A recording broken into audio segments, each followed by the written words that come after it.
Alexander the Great, brilliant, ambitious, and determined to unite East and West, was a figure whose legend would echo through the ages. His vision was not just to conquer lands, but to blend cultures, to create a new world where Greek and Persian, East and West, could coexist under his rule. Yet behind the shining armor and the glory of conquest, Alexander was also a man shaped by those closest to him, by the bonds of loyalty and friendship that had been forged long before he became a king. He was more than just a conqueror. He was a leader who inspired fierce devotion, and at the heart of his story stands a relationship that would define both triumph and tragedy. At his side stood Cleitus the Black, a grizzled veteran and a living link to Alexander's childhood and Macedonian roots. Cleitus was a man who had seen countless battles, his face marked by the scars of war and the wisdom of experience. Cleitus was no ordinary general, he was family, his sister having nursed Alexander as a child. This connection ran deeper than blood. It was a bond of trust, of shared memories, and of a common homeland. Their bond was forged in blood at the Granicus River, where Cleitus saved Alexander's life by cutting down a Persian noble poised to kill the young king. In that moment, Cleitus became more than a protector. He became a legend in his own right, a man whose courage would be remembered by all who followed Alexander.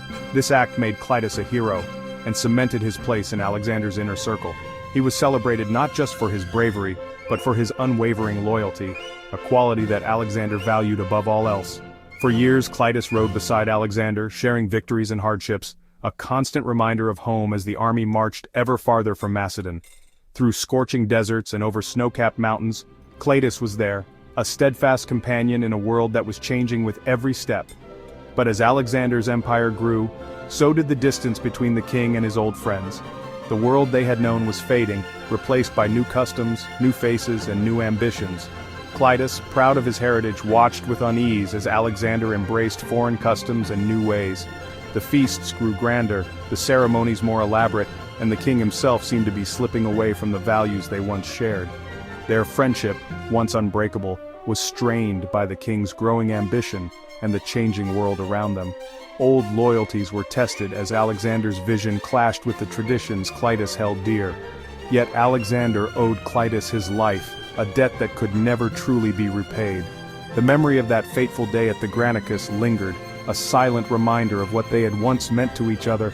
Cleitus was more than a general, he was a symbol of the old guard, a man who spoke truth to power. He was unafraid to challenge Alexander, to remind him of the values and traditions that had made Macedon great. But in the shadow of greatness, even the strongest bonds can be tested.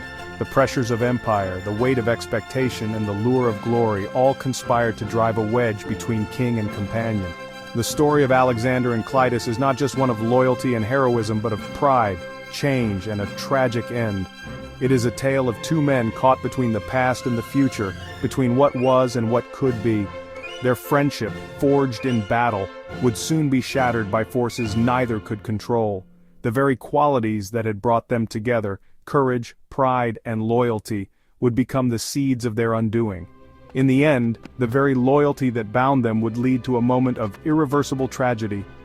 The cost of greatness, it seemed, was paid not just in victories, but in the loss of those dearest to the heart. This is the story of how greatness can turn on itself, and how a king's darkest hour began with a friend's honest words. In the echoes of history, their bond remains a powerful reminder of the price of ambition and the fragile nature of loyalty in the face of destiny. In 328 BC, after crushing a rebellion in Sogdia, Alexander's army gathered in Maracanda to celebrate. The tent was filled with laughter, wine, and the scent of victory. But beneath the revelry, tension simmered. Alexander, now adopting Persian customs and dress, was drifting from his Macedonian roots. The introduction of proskynesis, bowing before the king, offended the proud Macedonian officers. Cleitus and the old guard felt their traditions slipping away, replaced by foreign rituals. The wine flowed freely, loosening tongues and sharpening old grievances. What began as a night of camaraderie became a stage for resentment. The divide between Alexander's vision and his men's loyalty was growing. The feast, meant to unite, instead exposed the cracks within the king's command. The night was set for confrontation. As the night wore on, flattery for Alexander grew excessive. Younger officers and Persian courtiers compared him to gods, belittling the old Macedonian heroes. Cleitus, unable to stay silent, spoke up, reminding all that Philip, Alexander's father, had built the army that made these victories possible. He accused Alexander of forgetting his roots and taking credit for others' sacrifices. Cleitus's words echoed the unspoken resentment of many veterans. He openly mocked Alexander's adoption of Persian customs and his claim to divine parentage. The room fell silent. The challenge was unmistakable. Alexander, stung by the public rebuke, bristled with anger. The celebration had turned into a confrontation between king and general, friend and savior. The seeds of tragedy were sown. The tension snapped. Alexander, flushed with wine and wounded pride, tried to deflect Cleitus's criticism with a biting joke, but the insult only deepened. Cleitus stood, reminding everyone that it was his arm that saved Alexander at Granicus. He lamented the fate of old Macedonians forced to bow to a king who now acted like a Persian despot. The argument became personal, raw, and public. Alexander's temper erupted. He hurled an apple at Cleitus in a fit of rage. Senior generals rushed to separate them, dragging Cleitus from the tent. For a moment, it seemed the crisis might pass. But the damage was done. The king's authority had been challenged, and his pride could not let it go. The night's celebration had become a battleground of words and wounded egos. The tragedy was now inevitable. As Cleitus was dragged away, he shouted verses about the arrogance of kings, his words echoing back into the tent. Alexander pushed past the brink, snapped. He called for his guards, feeling betrayed and alone. In a drunken fury, he seized a pike from a guard. Meanwhile, Cleitus, defiant to the end, broke free and re-entered the tent through another entrance. Whether to have the last word or out of pride, he walked straight into danger. Alexander, wild-eyed and armed, saw Cleitus and advanced. The argument had become mortal. In that moment, there was no turning back. The final act was set in motion. Cleitus stepped into the tent and into fate's path. The air was thick with tension, the remnants of the feast still lingering as shadows flickered across the canvas walls. Every eye in the tent turned, sensing that something irreversible was about to unfold. Alexander, blinded by rage and wine, lunged with the pike, his movements wild and unrestrained. The torchlight caught the glint of steel as he closed the distance between them, his anger overwhelming any last shred of reason. Friends and guards tried to intervene, their shouts filling the tent, but the king was unstoppable.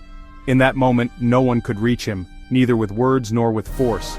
The iron tip struck Cleitus in the chest with a sickening finality. He staggered, then fell, dead before he hit the ground. The act was swift, but its consequences would echo for a lifetime. Silence gripped the tent as the reality of what had happened sank in. The revelry was shattered, replaced by a stunned, breathless horror. The celebration was over. Blood and wine mingled on the floor, staining the earth with the memory of violence. The echoes of laughter were replaced by the heavy silence of loss. Alexander stood over his fallen friend, the weight of his actions crashing down upon him.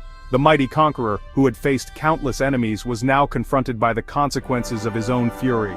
The fury drained from his face, replaced by horror and despair. In that instant, the king was no longer a god of war, but a broken man, haunted by what he had done. He had not just killed a general, he had murdered the man who once saved his life on the battlefield. A brother in arms whose loyalty had never wavered. Memories of their shared victories and hardships flashed before his eyes. The king's anguished cry broke the silence, echoing through the night and across the camp. It was a sound of pure torment, a cry that would haunt all who heard it. In a single moment, friendship, loyalty, and history were destroyed.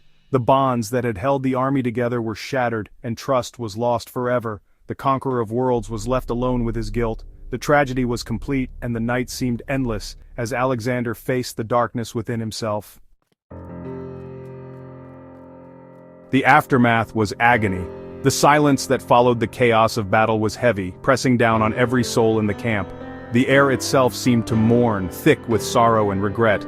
Alexander, consumed by guilt, tried to take his own life, only to be stopped by his guards. His anguish was so raw, so overwhelming that even the bravest among his men were shaken to their core.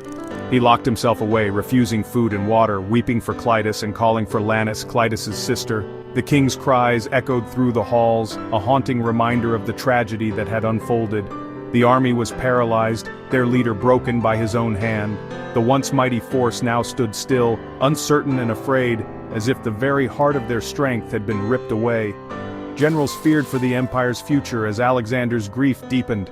Whispers of doubt spread through the ranks, and the fate of their conquests hung in the balance. In desperation, the army declared Cleitus a traitor, hoping to ease the king's guilt. They believed that by shifting the blame, they might restore their leader's spirit and save the campaign. But Alexander rejected this, insisting on a full and honorable burial for Cleitus, though he could not bring himself to attend. His absence spoke louder than words, a silent confession of unbearable sorrow. His guilt was personal, unrelieved by politics or decrees. No matter what others said or did, the weight of his actions pressed down on him, inescapable and crushing. The conqueror who had never lost a battle was defeated by his own remorse. For the first time, Alexander faced an enemy he could not outmaneuver or conquer, his own conscience. The campaign halted, the army waited, and the king mourned. Days stretched on, each one heavier than the last, as hope faded and uncertainty grew. Alexander's grief was a fortress no one could breach. He withdrew from the world unreachable, his pain locked away behind walls no one could scale. The shadow of Cleitus's death would haunt him forever. It lingered in every quiet moment, a ghost that would never let him rest. The cost of greatness had never been so clear. In the end, even a king could not escape the price of his own actions. Desperate to revive their king, Alexander's advisors summoned philosophers. Anaxarchus, blunt and pragmatic, told Alexander that a king's actions define justice. He could not be guilty. He urged Alexander to rise above his grief, calling it weakness. Another philosopher, Calisthenes, offered gentler words, but Alexander responded to Anaxarchus's cold logic. The idea that he was above judgment gave Alexander a way to move forward. Slowly he emerged from his depression, resuming his duties.